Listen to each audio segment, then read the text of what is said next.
प्रश्न एक ही उठता है और वो ये कि राष्ट्रभक्ति का भाषण सुनने के लिए हम थोड़े से लोग इकट्ठे हैं।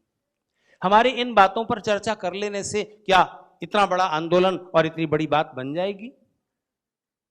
क्या होगा इतने से? ये तो एक छोटी सी बात है। आपको पता है सन 1930 में लंदन के एक छोटे से कमरे में बैठे हुए एक इंसान ने विचार किया था कि भारत या तो पूरा का पूरा मुसलमानों के लिए हो या उनका एक अलग देश होना चाहिए। मुझे उस विचारक का नाम याद नहीं आता। जिन्ना ने उसे बाद में अपनाया और एक छोटे से कमरे में उपजा हुआ विचार पूरे देश में आग बन करके फैल गया। मैंने आपसे कहा ना, थॉट्स रूल द वर्ल्ड, चाहे वो गलत हो या अच्छे हो। जिनको आप विस्तार दे दोगे बस वही बढ़ जाएंगे। शुरुआत तो कहीं से करनी होती है, इसलिए कोई प्रयास छोटा है, छोटे से हॉल में थोड़े से हम लोग इकट्ठे हैं, इसका क्या परिणाम होना है ऐसा मत सोचा कीजिए। जितना भी हमारी शक्ति है, जितनी भी हमारी बुद्धि है, उस सीमा में हम जितना भी कर सकते हैं उतना बस कर दीजिए। ईश्वर बस यही देखते हैं कि हमने अपनी परिस्थितियों में अपनी बुद्धि और शक्ति के अनुसार अपने देश के लिए, अपने समाज के लिए जो हम कर सकते थे वो करने की कोशिश की या नहीं। बस मुझे बताइए, सरदार भगत सिंह को फांसी क्यों दी गई थी? सरदार भगत सिंह को फांसी दी गई थी, एक तो लाहौर केस था और दूसरे असेंबली में उन्होंने बम फेंका था।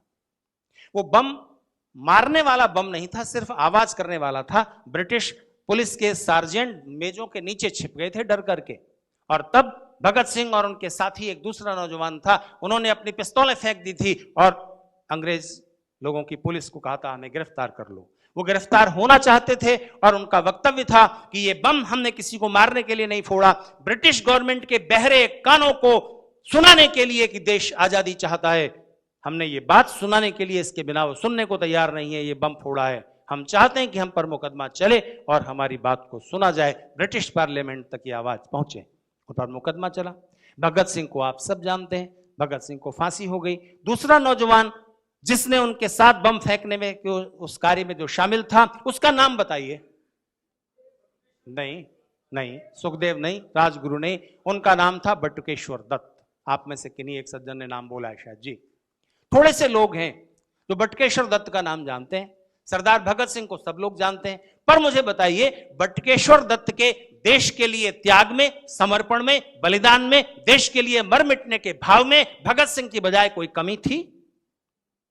यश तो भगत सिंह को मिला, पर इससे क्या भगत सिंह इसलिए बलिदान कर रहे थे कि लोग मुझे जाने, मेरा यश होगा? अगर इस भावना से उन्होंने किया तो उनका बलिदान 2 कौड़ी का हो जाता है। निस्वार्थ भाव से केवल देश की आजादी के लिए वो अपना समर्पण कर रहे हैं। देश याद करे ना करे, ईश्वर ने देख लिया ना, हमने अपना कर्तव्य पूरा कर दिया। बस बटुकेश्वर दत्त को नहीं जानते, कोई बात नहीं, क्या फर्क पड़ता है। इसलिए हम थोड़े से लोग हैं, पर हमने सुना, हमने कुछ मन में भाव उद्वेलित किए। अपने स्तर पर जो भी हम कर सकते हैं अपने देश के लिए, अपने समाज के लिए, उसको संगठित शक्तिशाली बनाने के लिए अपने स्तर पर बस उतना कर दीजिए और आप ईश्वर की दृष्टि में अपराधी नहीं होंगे।